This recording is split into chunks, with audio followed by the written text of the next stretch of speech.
சரவண பவ அப்படிங்கிற மந்திரம். முருகப்பெருமானுடைய இந்த 6 எழுத்து மந்திரத்தை சடாட்சர மந்திரமாக நாம் எல்லோரும் அறிந்திருக்கின்றோம்.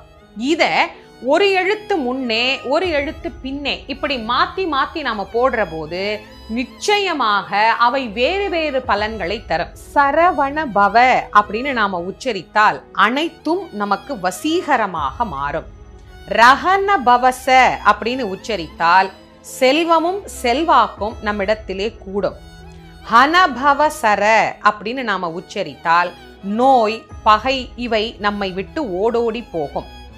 நபவ சரக அப்படின்னு நாம உச்சரித்தால் எதிர்ப்பும் எதிரிகளும் நம்ம இடத்திலே இருக்கவே மாட்டார்கள். எதிரிகளின் தொல்லை நீங்கியே போகும். பவ சரஹன அப்படின்னு உச்சரித்தால் அனைத்து உயிர்களாலும் விரும்பப்படும் உயிராக நாம் மாறுவோம். வசரஹனப அப்படி